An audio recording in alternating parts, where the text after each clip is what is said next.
Photographers ನೀವು ಸ್ವಲ್ಪ side ಸರಿ. ಸಂಜಯ್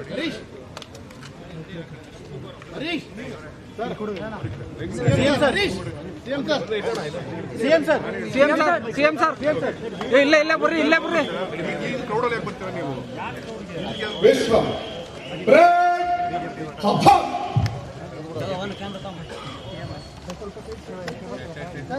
ಸಂಜು ಬೈ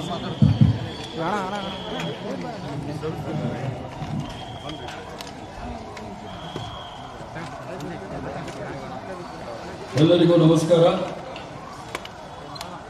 ಎಲ್ಲರಿಗೂ 79ನೇ ಸ್ವಾತಂತ್ರ್ಯ ದಿನಾಚರಣೆ ಶುಭಾಶಯಗಳು. ಈ ಒಂದು ಪವಿತ್ರವಾದ ದಿವಸದಂದು ನಮ್ಮೆಲ್ಲರ ಹಿರಿಯರು, ಸ್ವತಂತ್ರ ಹೋರಾಟದಲ್ಲಿ ಪಾಲ್ಗೊಂಡಿದ್ದಂಥ ಹಿರಿಯ ನಾಯಕರಾದ ಮಾಜಿ ಮುಖ್ಯಮಂತ್ರಿಗಳು ಆಗಿರ್ತಕ್ಕಂಥ ಶ್ರೀಮಾನ್ ವೀರಪ್ಪ ಮೊಯ್ಲಿ ಸಾಹೇಬ್ರೆ ಹಾಗೂ ಮತ್ತೋರ್ವ ಕಾಂಗ್ರೆಸ್ ಕಟ್ಟಾಳು ಮತ್ತು ಕಾಂಗ್ರೆಸ್ ಪಕ್ಷಕ್ಕೆ ನಿರಂತರವಾಗಿ ಸೇವೆ ಮಾಡಿಕೊಂಡು ಬಂದಿರತಕ್ಕಂಥ 94 ವರ್ಷದ ಮಾಜಿ ವಿಧಾನ ಪರಿಷತ್ತಿನ ಸದಸ್ಯರಾದ ಹಾಜಿ ಅಬ್ದುಲ್ ಸತ್ತಾರ್ ಸೇಠ್ ಸಾಹೇಬ್ರೆ, ಆಗಮಿಸಿರ್ತಕ್ಕಂಥ ಎಲ್ಲ ಕಾಂಗ್ರೆಸ್ ಪಕ್ಷದ ಬಂಧು ಭಗಿನಿಯರೇ, ಮಾಧ್ಯಮದ ಮಿತ್ರರೇ,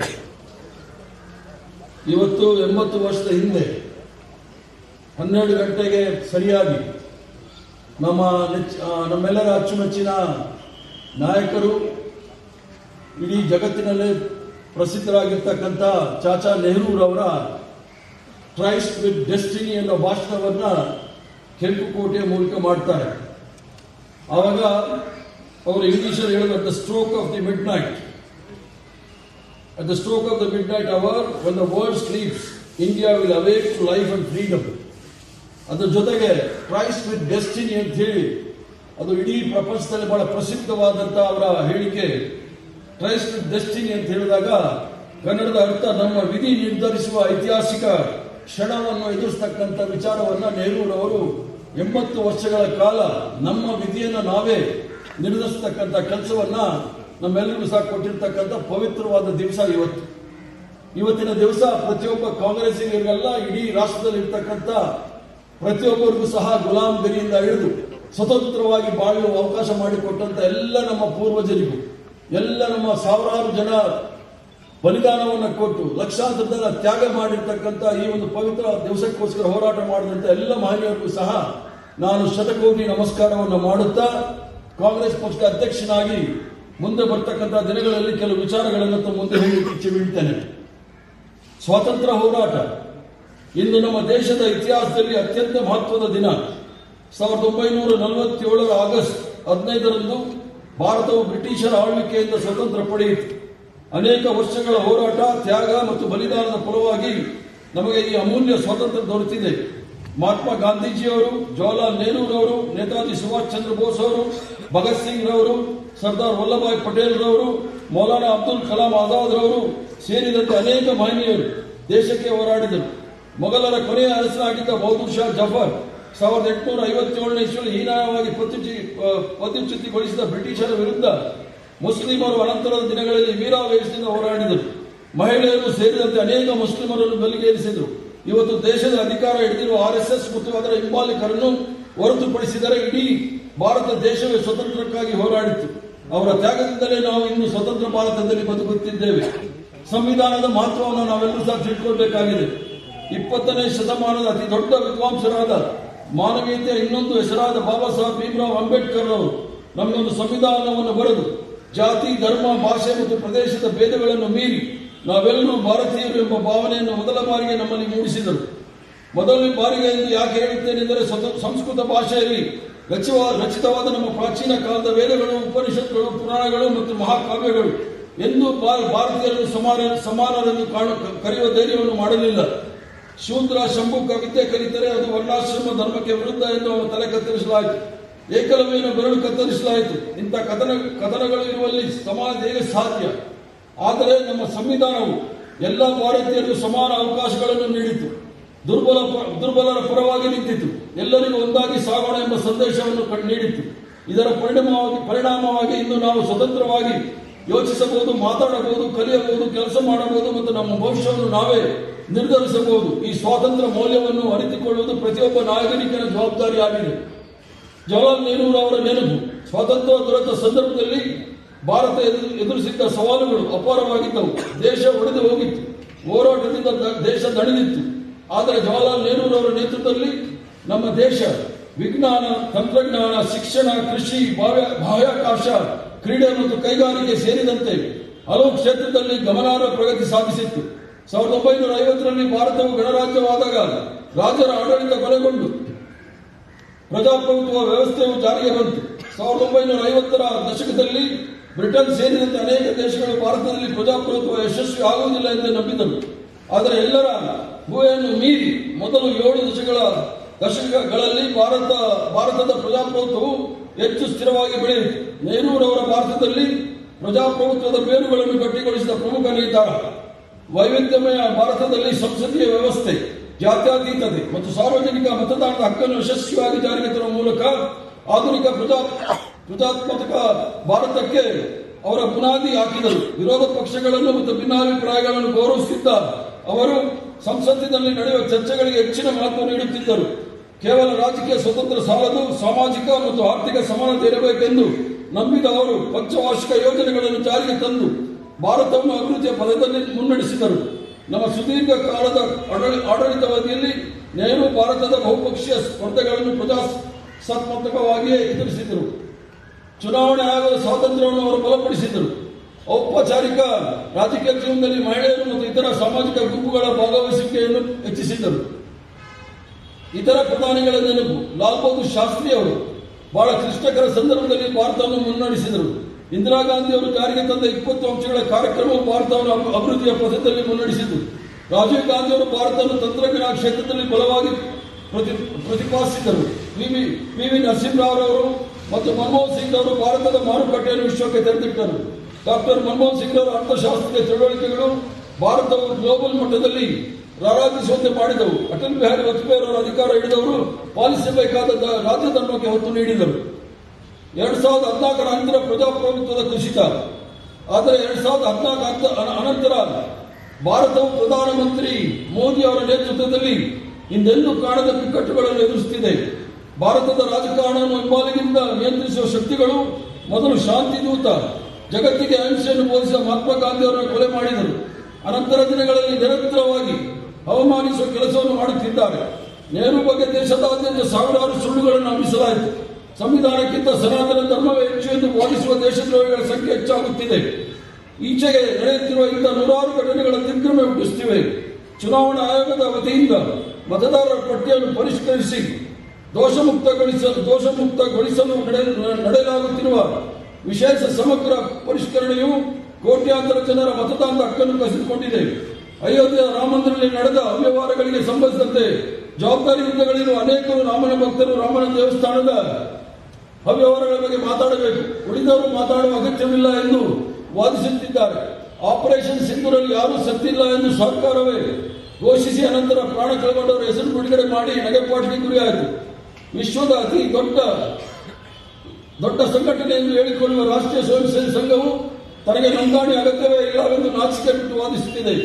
ಸಂವಿಧಾನ ವಿರೋಧಿ ಕೃತ್ಯಗಳು ಈ ದಿನಗಳಲ್ಲಿ ಅತ್ಯಂತ ಸಹಜ ಪ್ರಕ್ರಿಯೆಗಳು ಎಂಬಂತೆ ನಡೆಯುತ್ತಿವೆ. ಸಂಸತ್ನಲ್ಲಿ ತಮಗೆ ಬಹುಮತ ಇರುವುದರಿಂದ ನಾವು ಏನು ಬೇಕಾದರೂ ಮಾಡಬಹುದು ಎಂಬ ಸರ್ವಾಧಿಕಾರಿ ಧೋರಣೆಗೆ ಸರ್ಕಾರ ಅಂಟಿಕೊಂಡಿದೆ. ಚುನಾವಣೆ ಹೊರತುಪಡಿಸಿದರೆ ಉಳಿದ ಘಟನೆಗಳಿಗೂ ತನಗೂ ಯಾವುದೇ ಸಂಬಂಧ ಇಲ್ಲ ಎಂಬ ಧೋರಣೆಯಲ್ಲಿ ಪ್ರಧಾನಿಗಳು ವಿದೇಶ ಪ್ರಯಾಣ ಮಾಡುತ್ತಲೇ ಇದ್ದಾರೆ.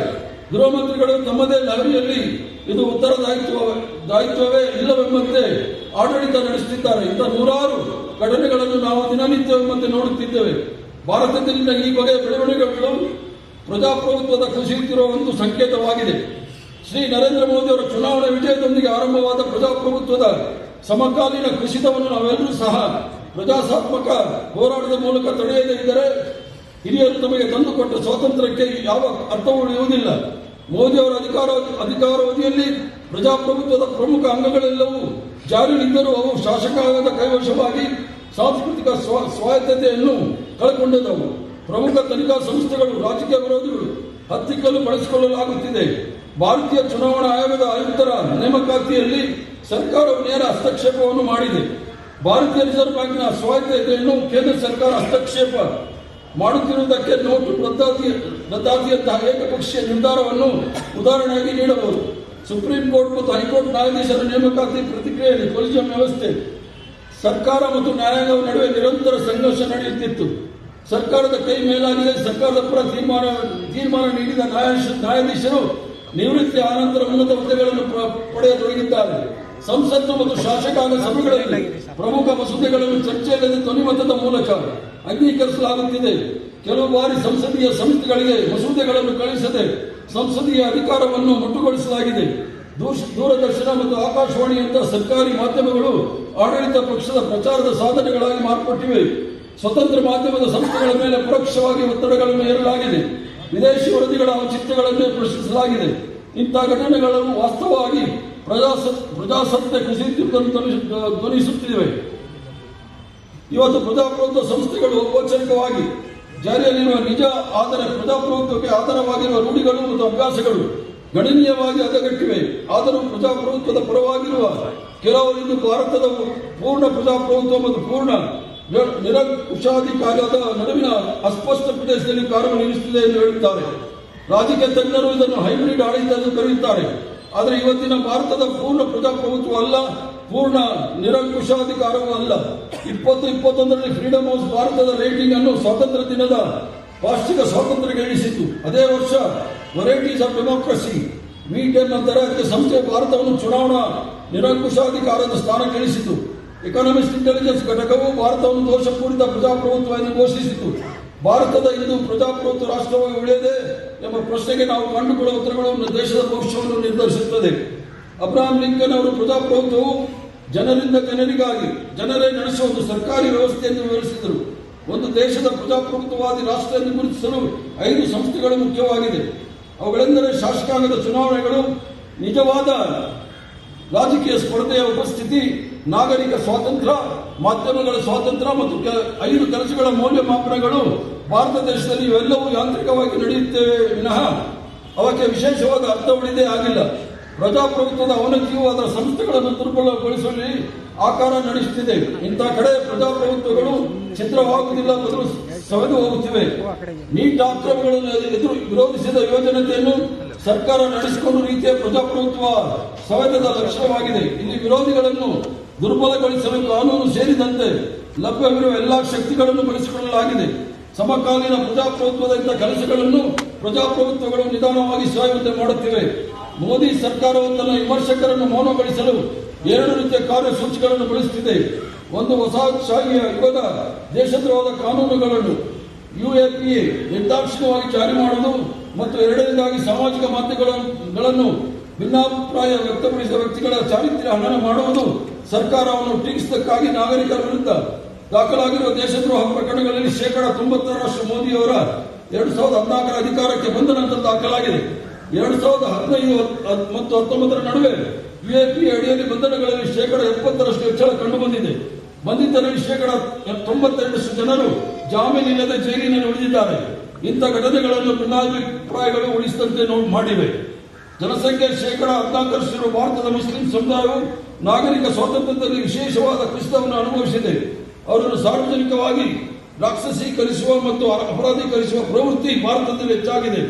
ಇಂತಹ ಕಷ್ಟದ ಸಂದರ್ಭದಲ್ಲಿ ಪ್ರತಿಯೊಬ್ಬ ಭಾರತೀಯರು ದೇಶವನ್ನು ಪ್ರಜಾಸತ್ತಾತ್ಮಕವಾಗಿ ಉಳಿಸಲು ಮುಂದಾಗಬೇಕು. ಆಗ ಮಾತ್ರ ಹಿರಿಯರು ತಂದುಕೊಟ್ಟ ಸ್ವಾತಂತ್ರ್ಯ ಅರ್ಥಪೂರ್ಣವಾಗಿರುತ್ತದೆ. ಪ್ರತಿಯೊಬ್ಬರ ಕಾಂಗ್ರೆಸ್ ಕಾರ್ಯಕರ್ತರ ಜವಾಬ್ದಾರಿ ಈ ದೇಶದಲ್ಲಿರ್ತಕ್ಕಂಥ ಜಾತ್ಯತೀತ ತತ್ವವನ್ನು ಎತ್ತಿ ಹಿಡಿತಕ್ಕಂಥದ್ದು ಮತ್ತು ತ್ರಿವರ್ಣದಕ್ಕೆ ನಿಷ್ಠೆ ತೋರಿಸ್ತಕ್ಕಂಥದ್ದು, ಸಂವಿಧಾನಕ್ಕೆ ನಿಷ್ಠೆ ತೋರಿಸ್ತಕ್ಕಂಥದ್ದು ಮಾಡಬೇಕಂತ ಹೇಳಿ ತಮ್ಮೆಲ್ಲರೂ ಸಹ ಕಳಕಳಿ ಪ್ರಾರ್ಥನೆ ಮಾಡಿ ನಾನು ಮಾತು ಮುಗಿಸ್ತೇನೆ. ಜೈ ಹಿಂದ್. एक साथ शुरू करेंगे. जनगण मन अधिनायक जय हे भारत भाग्य विधाता. पंजाब सिंध गुजरात मराठा द्राविड उत्कल वंगा. विंध्य हिमाचल यमुना गंगा उच्चल जलधि तरंगा. तव शुभ नामे जाहे तव शुभ आशीष माहे. गाहे तव जय गाथा. जनगण मंगलदायक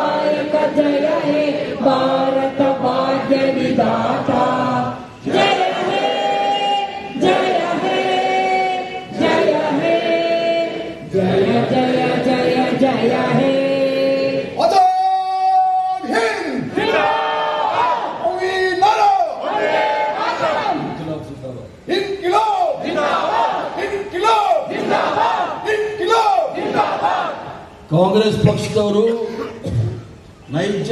ನಿಜವಾದ ಸ್ವತಂತ್ರ ಹೋರಾಟದ ಘೋಷಣೆಗಳು ಕಾಳೇನು ಕೂಗಬೇಕಾಗುತ್ತೆ. ಏನು ಇವರು ವೇಣುಗೋಪಾಲ್ ಅವರು ಈಗ ಒಂದು ಘೋಷಣೆಗಳು ಕೂಗಿದ್ರು. ಸ್ವತಂತ್ರ ಪೂರ್ವದಲ್ಲಿ ಎಲ್ಲ ಸ್ವತಂತ್ರ ಹೋರಾಟಗಾರರು ಸ್ವತಂತ್ರ ಭಾರತಕ್ಕೆ ಅಂದರೆ ನೀವೆಲ್ಲರೂ ಜಯವಾಗಲಿ ಅಂತ ಹೇಳಬೇಕು. ಕೋಮು ಸೌಹಾರ್ದತೆ ಅಂದರೆ ಒಂದೇ ಮಾತ್ರ ಅಂತ ಹೇಳಬೇಕು. ಈ ವಿಚಾರಗಳನ್ನ ನೀವು ಗಮನದಲ್ಲಿಟ್ಕೊಂಡು ಬೇರೆ ಯಾವುದೇ ಘೋಷಣೆಗಳಿಗೆ ಪ್ರಾಮುಖ್ಯತೆ ಕೊಡಬಾರ್ದು. ಆದ್ರಿಂದ ಇನ್ನೊಂದ್ಸಲಿ ನಾನು ಕನ್ನಡದಲ್ಲಿ ಹೇಳ್ತೀನಿ, ಅದನ್ನು ನೀವು ಫಾಲೋ ಮಾಡಿ. ಸ್ವತಂತ್ರ ಭಾರತಕ್ಕೆ, ಸ್ವತಂತ್ರ ಭಾರತಕ್ಕೆ, ಸ್ವತಂತ್ರ ಭಾರತಕ್ಕೆ, ಕೋಮು ಸೌಹಾರ್ದತೆ, ಒಂದೇ ಮಾತ್ರ ಕೋಮು ಸೌಹಾರ್ದತೆ, ಕೋಮು ಸೌಹಾರ್ದತೆ, ಇನ್ಕಿಲಾಬ್ ಇನ್ಕಿಲಾಬ್ ಇನ್ಕಿಲಾಬ್. ಇದು ಕಾಂಗ್ರೆಸ್ ಪಕ್ಷದ ಘೋಷಣೆ. ಇದನ್ನು ಗಮನದಲ್ಲಿಟ್ಕೊಳ್ಳಿ.